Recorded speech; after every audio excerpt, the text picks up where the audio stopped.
Now, going over to the culture part of the podcast, you have Jordan Peterson forced into re-education. 1984 truly is coming to life. Now, I know I tell people do not make this a drinking game because subsequently it'd be deadly.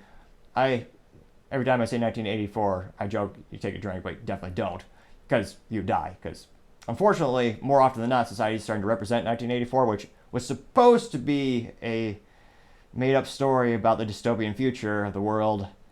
Although nowadays it seems like the world is almost worse in some ways, which is quite concerning. Now, 1984, one of the most popular things in the book, or one of the most memorable parts of the book, is they actually torture the main character until he acquiesces to admit that 2 plus 2 equals 5. And they torture him until he agrees. That, in a lot of ways, represents modern society where we have many topics in the United States and abroad where if you don't agree with their lack of logic, then you're evil, you're racist, whatever pejorative term you want to use, they'll use all of them if you don't acquiesce to their group think, regardless of logic or basic, what used to be common sense. Now, Jordan Peterson is a very famous psychologist. He's written a couple of great books, and unfortunately, he's headquartered in Canada, where they don't have free speech. They pretend they do, but they don't.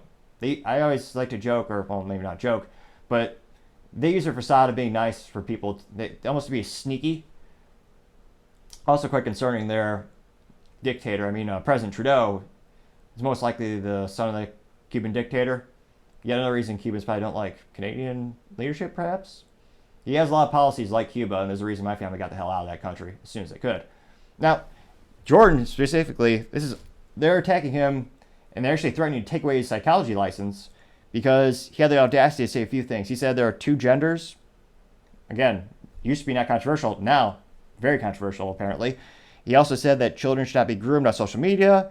He also said that children should not be subjected to drugs that we have no idea what they're doing, such as transition drugs. He also said children should not be transitioned without their parental consent, or they shouldn't be transitioned at all, actually. And he also criticized their dictator, President Trudeau, Justin Trudeau. And of course, you actually get fined if you criticize their leader, which is yet another reason to remember they don't have a Bill of Rights in Canada. And it's another rare thing about the United States. Most countries do not have rights as firmly written as we do. And it's quite concerning that some Americans are trying to take those rights away. You would think they'd read a book. Well, actually, no, they don't read history books. Probably that's one of the reasons we have so many problems. Now, it looks like he went to Twitter, and he's saying he's going to record everything, which I think he should. Now, this is his response, and he tweets, or I guess in this case, X, it used to be Twitter, now it's called X. This is Dr. Jordan P. Peterson. He said, quote, "So the Ontario Court of Appeal ruled that CP Ontario can pursue their prosecution. If you think you have a right to free speech in Canada, you're delusional. I will make every aspect of the public, and we will make what happens here with utter transparency the rule." That's kind of what he sounds like, but much worse because I don't do great impressions. It says, "In keeping with transparency, what is transparency? Here's a decision. The courts are captured by woke ideologies. I knew this already, but did not fully understand its extent. It's worse than you think, Elon Musk. My tweets were criticized the transient insanity in Justin Trudeau, and that punitive reason the judges are progressive, appointed by Judge Trudeau.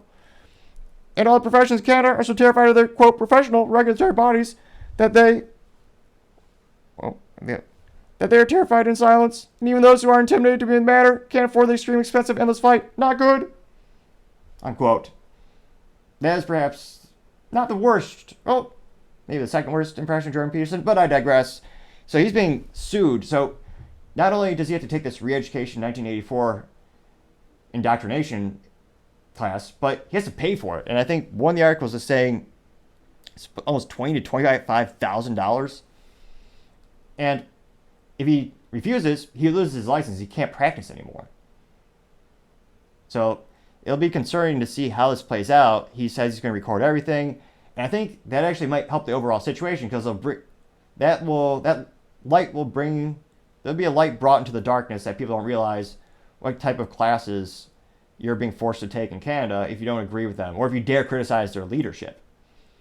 And it's also, once again, where it reminds me of the South Park episode with the concentration camp of tolerance.